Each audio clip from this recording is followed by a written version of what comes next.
First of all, thanks everyone for having me. I think to cut a long story short, my journey started with YouTube.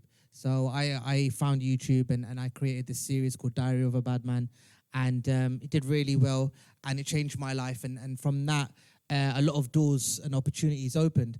And I feel like, especially, I mean, we're talking about this is 10 plus years ago. And once that started, I feel like for me, I realized that I was in a position where I could make a little difference as well. And me being Muslim, I just thought it'd be really cool, especially at that time, to kind of be try to be a good role model and to show that, you know, I'm a Muslim and I'm doing my part for the community. And I remember quite a while ago, I think the police, I think it wasn't London, it was, West Mid, I think West Mid, oh, I think it's gone. Hello? That's still there. Oh, yeah. Hello? Yeah, it is working. Yeah, sorry. So the West Midlands police, they approached me and they wanted to do a video about, radicalization and terrorism. And at first I was like, oh my God, that's long. Like, I don't want to be a part of that. Because I'm a comedian. That's how I started. I want to make people laugh. But then I realized the benefits of it and that I may be able to help someone out there, I guess. So I just went for it. And since then, I mean, the journey that I've been on in terms of the work, whether it's radicalization, Islamophobia, terrorism, knife crime, whatever I could do to just do my part, I guess. For me, it was just really important to kind of give back to the community and just try to be a good person. Just use my influence for good, really, without being cheesy. But that was it. Wow, round of applause for that.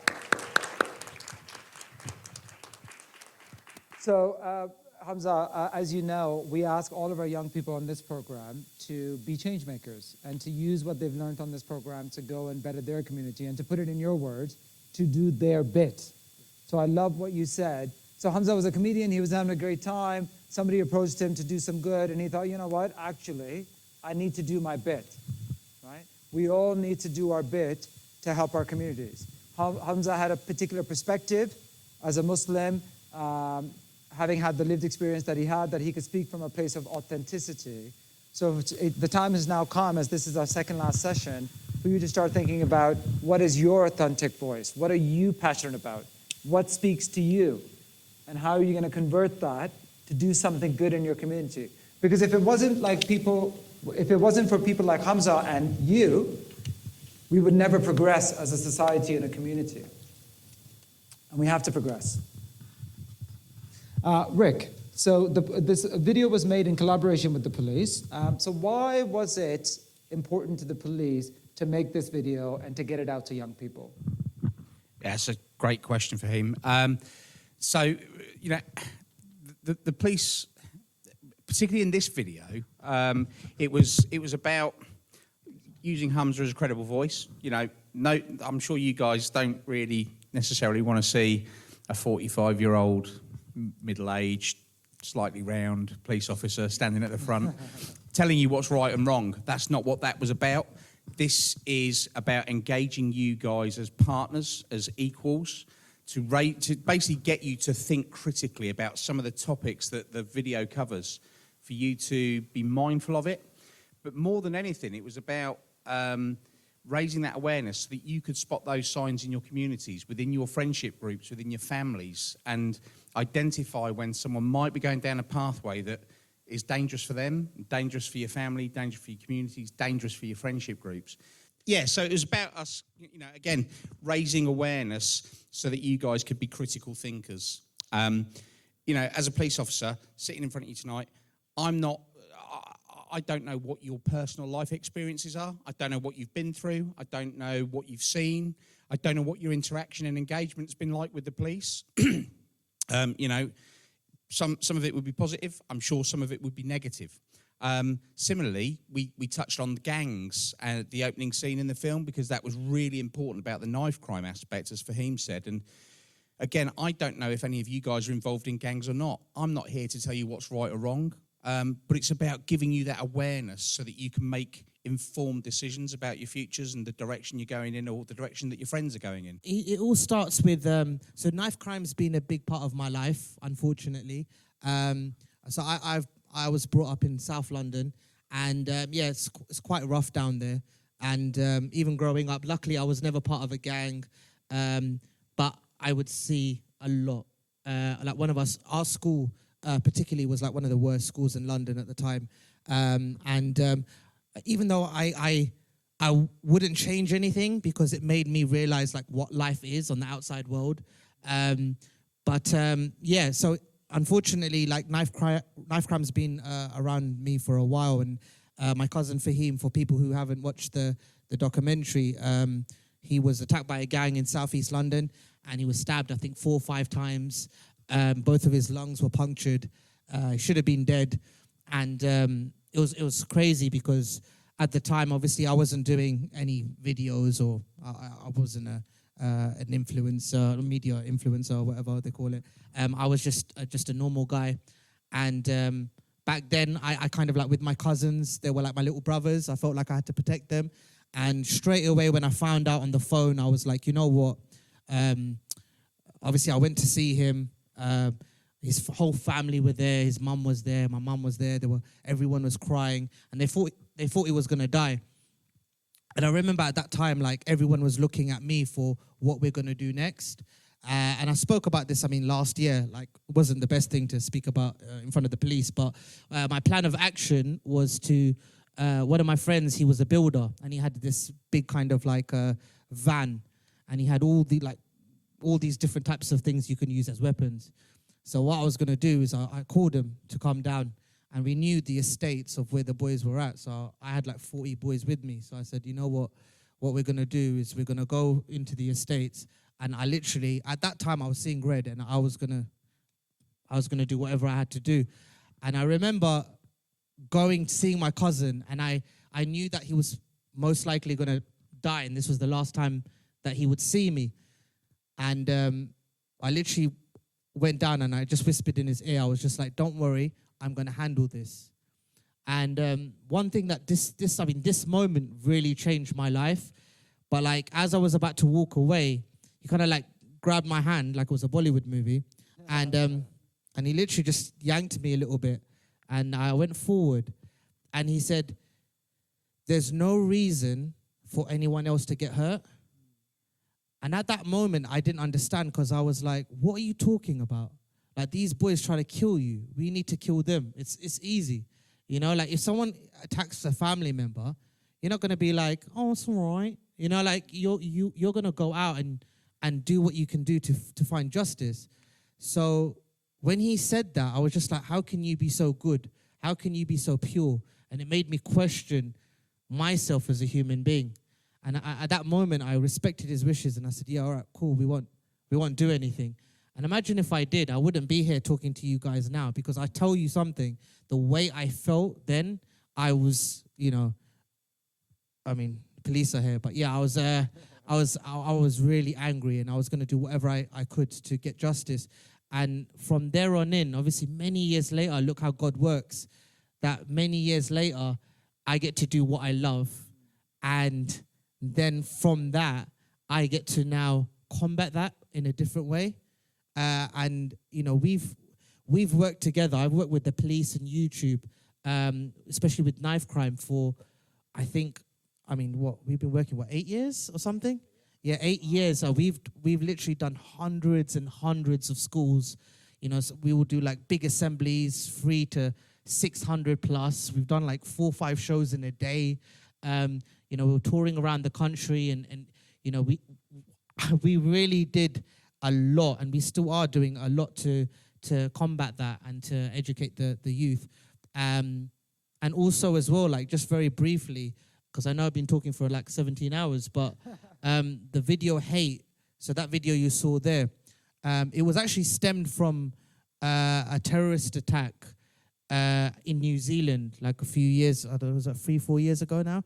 Yeah, 2019. And it was basically, just to let you know, it was like a mosque in New Zealand, and there was a guy who went in there, and he killed loads of Muslims, and it was horrible as well because like it doesn't matter what religion you're in.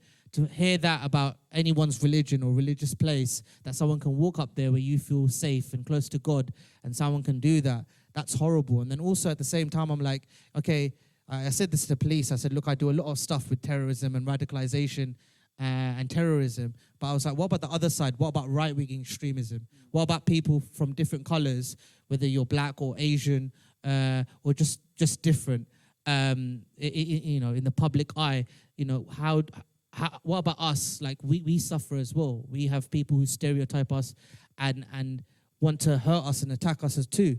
So that's why I wanted to do that. And I remember I put a post up and I said, I'm going to make a short film that's going to address these things. And the police were on board. We've been talking about it for a bit anyway. So they were like, yeah, wicked. And then YouTube, because I'm a YouTube ambassador, so because I've really done a lot of YouTube work in my years, they literally called me up the next day and were like, they were like, whatever you need, we're here to facilitate. And the first scene that you see when my friend gets stabbed, that actually happened in real life. And what happened was when we were doing the school tours, and before I got on stage, my friend, he sent me a video. And it was basically my friend who lives in East London. And they said, oh, Shay's dead. And this video was circulating. And it was basically a couple of boys went up to him. And they basically, I don't know, I think they were just asking him for money or something. And then in the end, he was just like, you know what, I've got 20 quid. It's not worth the hassle. Let me just give it to them. So he went into his jacket pocket and he was about to give them the £20 note. And then one of the boys felt threatened. So he got his knife out. He poked him a couple of times directly on the chest. And he fell down. And then the group of people that were around them at the time, they thought the best thing to do was to take out their phones and film it. And I was literally about to go on stage to do this talk to all these young people about the dangers of knife crime. And I was literally watching my very close friend taking his last breaths. And honestly, it's the most disturbing thing I've ever seen in my life, to see your friend that you can't help. People are filming like it's, you know, like it's going to get views on Snapchat or whatever. And they're filming it, and I will never forget it, the way he was breathing. Like he was breathing so heavily, like his soul was leaving his body. And it was one of the worst things that I've ever seen, and that really affected me. And that's why I created that scene, and that's why, you know, that was one of the reasons why it motivated me to create not only this, but obviously now the documentary, which came out a couple of weeks ago. So, yeah, that's kind of like the backstory of why I'm also passionate about these type of things. And yeah, and I'll be honest with you, like obviously me and Rick are very good friends now, but I was a bit hesitant because, you know, growing up, my experiences, unfortunately, with the police have not been great. And I was hesitant, and I did say to them, I said, look, whatever I want to do. I don't want you to tell me or use me like a propaganda tool or a puppet, you know, for your agenda. I want to make a difference. You either help me or you don't. And the police straight away were like, whatever you want to do, as long as you keep the swearing down, you can do. And they gave me so much freedom. And they never once interfered in anything. They've never turned around and said, oh, can you change this? Or we don't like this. Or, you know, they literally supported me to do what I needed to do to make that difference, to make that change, and to make content that would hopefully help others. So, yeah, I mean, at first I was very, very hesitant. But when I realized that we had the same goal, and I think that kind of calmed me down and made me realize that, you know what, this can work. And honestly, I mean, I've been doing it for like 8 years, and I don't need to do this anymore. It's not like, you know, I've got so many other projects that we were talking about before that I'm quite busy now, but it's something that I feel like me and Rick especially, we just feel loyal to. And I'm always going to try my best to, you know, make time for this, because we've invested so much time in it as well. And we've seen the impact and the difference that we were able to make with you know, I think it was like, 80,000 young kids we've performed to in the last 5 years or whatever it is. So I don't know the numbers, but, you know, we've really, really worked very well together. and we were able to, you know, I always believe that if you can even just help one person in a crowd of 300, 500, 600, if you could just change someone's perception, who maybe it might be very negative, or it may be they may be in a dark place, but to help someone like that, or to help someone who's in grievance or is in pain or has, you know, lost a loved one, if I could make a difference to just one person out of this 500-600 people, then I know I've done my job. Wow. Do we think Humza's making a difference? A round of applause. Wow. He's definitely making a difference, Humza. Thank you. Thank you. Watch my documentary then, innit? Yeah. Oh, they're going to. It's been set as homework. To be fair to them, we only sent it out today, earlier today. I watched it when I came out and loved it. But we also sent it out to next week's group today. So they have a week, so no excuses there. But yeah, as we said in our message, definitely watch that. And we sent it out at 3. So the fact that raise your hand if you watched it already or started watching it. Nice. That's good. So not bad considering it was 3 hours before the session. Rick, so tell us, why did the police want to take this fresh perspective to night crime and hate? And where did that come from, and where is it heading? What does community policing and partnership look like for the police? Yeah, no, again, another great question for him. I mean, historically, when we've talked about policing in the community and we talked about partnership work, it's always been done at a strategic level, I think would probably be the way to put it. So where the police and the local authorities, the councils, they've kind of gone in at working out policy and processes and writing action plans. They've not really consulted the community on what the community want. So, you know, we've come in with this is what we're doing, this is going to be great, and actually we've missed it by a country mile. The whole purpose for hate and working with Humza for the last 8 years or so has been about just taking my personal experiences and the experiences of other officers, Humza's experiences, combining them into a tool, for want of a better word, that we can basically show to people like yourself, give you an opportunity to ask questions, and we say this all the time, we are completely transparent, we will be open, honest. As I said earlier on, some of you will have had positive experiences with the police, some of you will have negative experiences with the police, and I will do my best to explain some of those to you if that's what you want. What I won't do is I won't defend that position, because if you've been treated badly or you've been treated wrong, I'll acknowledge that. So it's about investing in our communities, Humza, myself, and some of our other vested partners, to give you guys that opportunity to be critical thinkers and take that message away and look at solutions in your own communities. What's going to work for you? What's going to work with your friends? What's going to work with your families? But also giving you that opportunity to develop a little bit of trust and confidence back in us as individuals, not necessarily as a service, but as individuals, that we've got an open door policy, that if you've got a concern or you're worried about someone, that you can come and speak to us, and we'll explain what happens next and how it happens. So really the whole process has gone from strategic to you are our partners. Absolutely pure and simple. It's about how we work together, because we're not going to make a change. We're not going to make a difference. And actually, I've been sitting here looking at that quote on the wall. Alone, we can do so little. Together, we can do so much. And it's so true in this instance. And I think that sums it up perfectly, actually. Thank you, Rick. I think round of applause, yes. I think it's such an innovative step for the police to take, to, instead of saying, well, this is the law, you have to follow it, that's it, but actually thinking, how do we get through to young people? How can we engage them on the platforms and through the mediums that young people are into, like video and social media and YouTube? So I think good on the police for really driving this work forward, because essentially the goal is to protect young people, right? And through this work, hopefully less young people get involved in violence, and eventually less young people lose their life to violence. So speaking about that, and building on Humza's contributions and Rick's excellent point about partnership working, so if you are the partners, let's hear what you have to say. So you now have 5 minutes to work at your tables. to come up with as many ways as possible that you think the police, the community, and yourselves, and schools and education and all the stakeholders should be doing to reduce knife crime. You've got 5 minutes, go.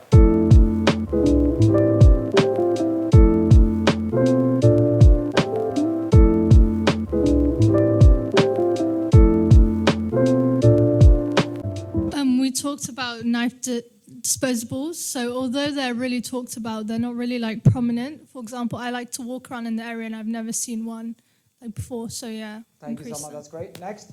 Our main point was censorship. So knife crime is also glamorized. So like in songs or raps and mainly in video games, it's not glamorized so much because if people look up to their idols and see that they're not doing that, they will stop doing it too. Yeah, that's a really good point, isn't it? Thank you. Next. We were talking about having more awareness workshops in schools and communities, especially with the police, and more specifically putting maybe like pop-up workshops or pop-up stalls in areas where there's high crime or near areas where people are more vulnerable to go into a life of crime, like near council flats.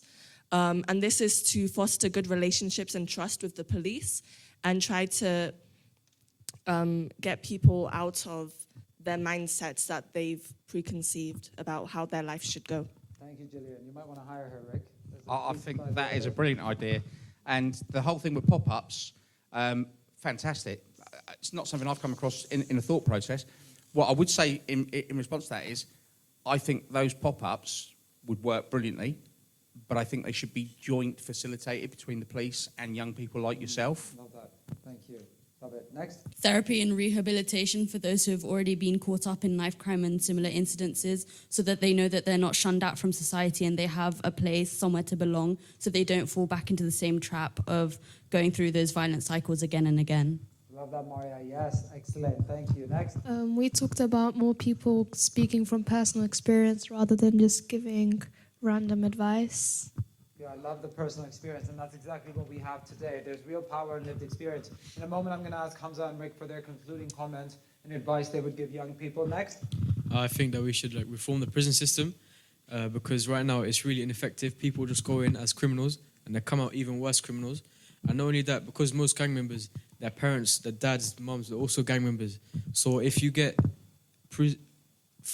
people come out of prison reformed and actual people, members of society, the children they have will be less introduced to the gang culture that is really existed in poor areas, and also increasing spending for making job opportunities.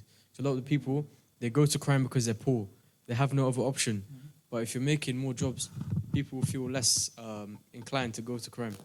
I love that. Thank you. Well done. Next. Love the point about opportunity. It's all about opportunity, isn't it? I think for propaganda pieces, we should use more relatable characters, and I think a great example of that is what you guys just did.